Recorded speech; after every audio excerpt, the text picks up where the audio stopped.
ashama ijoollee walitti deebineerra jirra jirtu nageenyi badhaadha. An gaazexeessaa Usmaan Qumbiin jedhama. Warra maqaa koo hanga har'aatitti hin beekneef qoqophooftanii chaanaalii OBN gaammee banattanii ammaan tana afoola dhageeffachaa jirtu jenneet abdii qabna. Ijoollee afoola kanaan dura isiniin dhiyeessin irratti akkaataa hiibboon itti hibbifatamu, akkaataa latiinsa hidda ofii itti himan, akkaataa mammaaksi itti jedhamu fi kan kana fakkaatan hedduu dhageeffattanii hubattaniirtu jenneet abdii qabna.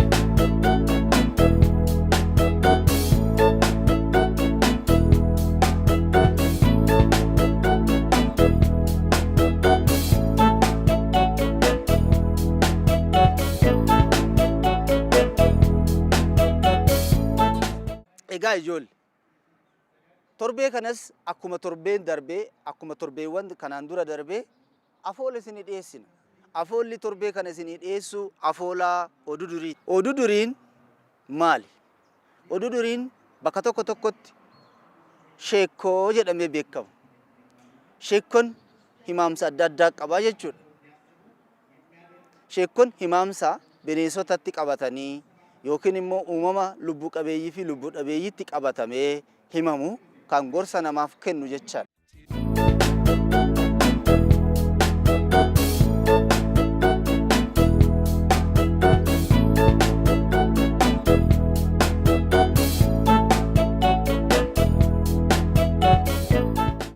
Faayidaan oduu durii hoo maali?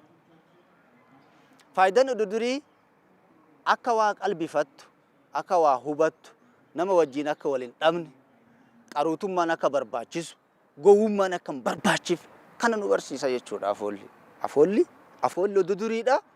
Qaruutummaan barbaachisaa akka ta'e, nama miidhuun gaarii akka hin taane, cubbuu namarratti hojjechuun, cubbuu walirratti hojjechuun, uumamni lubbuu qabu kamiyyuu cubbuu walirratti hojjechuun gaarii akka hin taane kana nu hubachiisaa jechuudha. Kanaafuu uumamni lubbuu qabu namas ta'ee bineensonni biraa cubbuu walirratti hin hojjetan. Cubbuu walirratti hojjetan taanaan cubbuun naanna'ee si qaqqabaa jechuudha. Kanaafuu cubbuu jechuun maal jechuudha ijoollee? Safuu fi cubbuun walumaan deemti. Namni safuu cabse cubbuutti seena. Cubbuu jechuun immoo waan waaqni isin jaallannee jechuudha. Fakkeenyaaf isin barattoonni qalama wal jalaa hattanii yookaan dabtara wayii wal jalaa dhoksitanii yoo jettan namni sun immoo barataan sun aaree hogguu isinitti aareetiin barbaadee dhabeetiin rabbi haa argu yoo jedhe cubbuu seentuu jechuudha. Kanaafuu meeshaa barnootaa wal jalaa dhoksuun sirrii miti. Wal kijibuun safuudha. Kijibni safuudha. Kanaafuu wal sobuun hin barbaachisu jechuudha.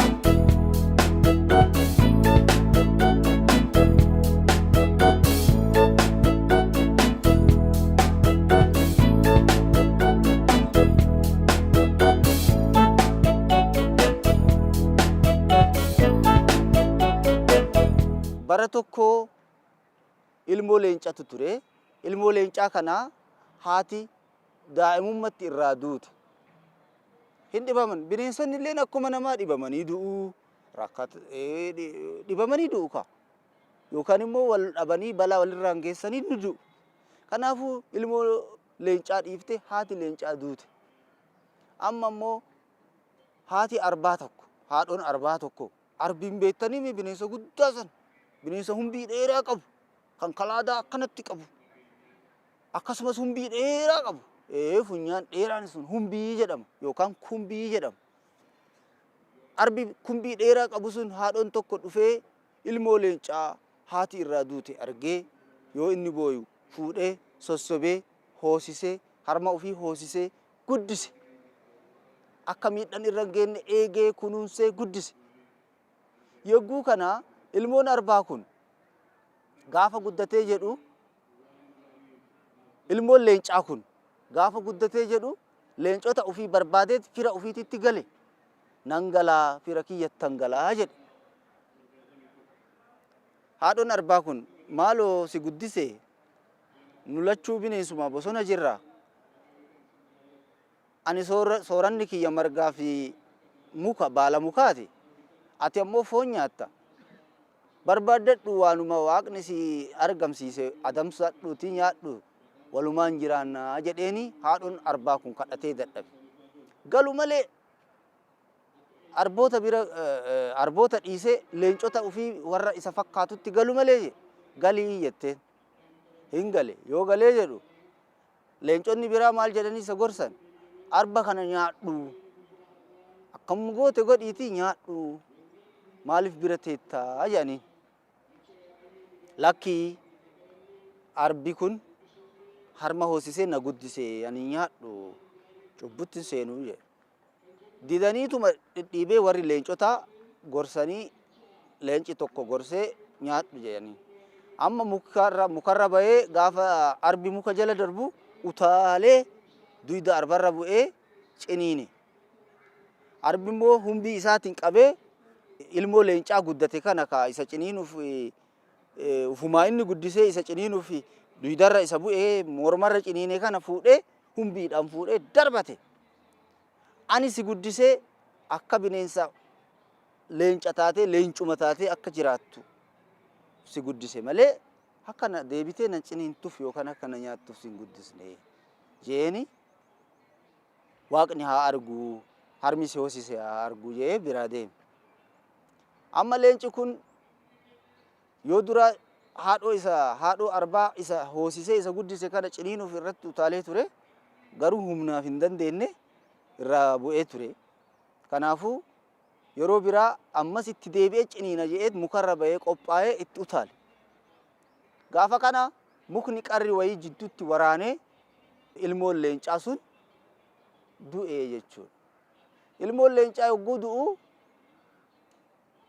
jeedalaa fi bineensonni biraa qeerransi illee bineensonni biraa kan akka leencallee kan isa gorsaa turan martinu barnoota guddaa irraa argatan jechuudha. Cubbuun harma isa hoosise deebisee haadha isa hoosisiftee isa guddiste arba jedhee deebi'ee irra bu'ee ciniinuuf yaaluun sirrii akka hin taane cubbuu seenuun isaa sirrii akka hin taane kana nama hubachiisa jechuudha.